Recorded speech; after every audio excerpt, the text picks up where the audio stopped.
she's sort of faintly evangelical, and she goes on and on in a newspaper interview about the love that we find in Jesus Christ, which I still think, whoa, swivel-eyed Christian, even though I go to church myself, and I'm not that crazy about her. I'm not entitled to have opinions. I think it's great that it's a woman. Dame Sarah Mullally will be confirmed as Archbishop of Canterbury this morning. What does her appointment mean in the 21st century Britain? I thought we should probably ask someone who regularly attends church. And that is you, Giles Coren, of course, isn't it? It is me, yes. Yeah. What's your beef? What do you want to know? I have no beef. I'm just interested. There's this slight story developing. I mean, she faces all sorts of difficulties. People have beef with her about her view on reparations for slavery, about her lack of ability to clear up the sexual abuse scandal in the church, all of those things. But there is this other underlying story that faith, which was dwindling, is resurging, and in this world of AI and social media, something old-fashioned like faith might still be there fighting its corner. I think so. There's certainly when I came out at the most shocking thing I could possibly say, that I went to church. And this was quite interesting for people, possibly more because I wanged on about being a Jew for so long, and they were all going, hello, what? Hey, has he converted? And I was very quick to go, well, there's no conversion involved, because I wasn't really practicing as a Jew. I haven't been baptized. It was just I wanted somewhere to go on a Sunday morning and follow my son in that, and he was into it. And then I discovered that there was a resurgence. I got a couple of ex-archbishops writing to me, oh, marvellous, which I'd never expected. It's a lot better than having a MAGA pylon. And I was certainly made aware of a resurgence of faith. And I do go, what's odd is that when I was reading her this morning, if I see a woman, a person, it happens to be a woman for the first time in 1600 years or whatever, but when I see a person in the public eye who's been just given a massive job being interviewed, and they say something like, she says, as I respond to the call of Christ to take this new ministry, and I think I do slightly cringe along with everyone else, because I wouldn't say that. And she's sort of faintly evangelical, and she goes on and on in a newspaper interview about the love that we find in Jesus Christ, which I still think, whoa, swivel-eyed Christian, even though I go to church myself, and I'm not that crazy about her. I'm not entitled to have opinions. I think it's great that it's a woman. But I go to, or found myself going to, this high church, Oxford movement, rather Anglo-Catholic bells and smells place, where they don't say things like that. They don't throw their faith at you in quite the same way. And I find that I like the ritual and the familiarity and the distance. I wouldn't go all the way, I think, to Catholicism and demand that it all be in Latin and Aramaic, but I like that. And I think that's probably what the youthful resurgence of faith is. I think it's structure and consolation and location. Can I ask a point? Do you believe in God? Good question. Well, this is a tricky thing. This is what I've written many words about, and which AI could probably have done better.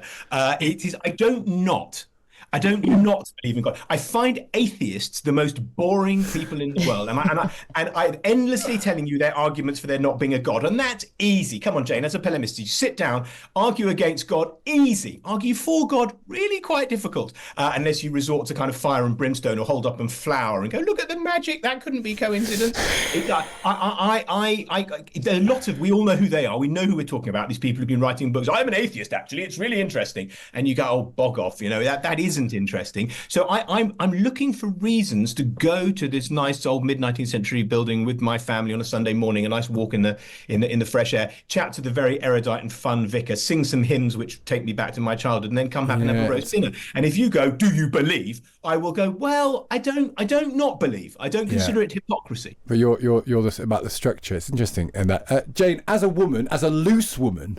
I wouldn't be allowed into the church as a loose woman. Are you allowed into my church, Jane? You come. I believe some of Jesus exorcise you on the altar. I believe some of Jesus's closest associates were loose women, actually. But are you applauding a female Archbishop of Canterbury? Does that make any difference? Is it an even important role in the fabric of British society anymore?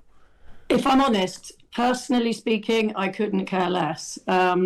Is it symbolic that it's a woman? I guess so. Or is it symbolic that, the church has been behind the times for centuries and now it's only just been dragged kicking and screaming into the 21st century? I'm not religious, as you might have guessed. I did go to a C of E school.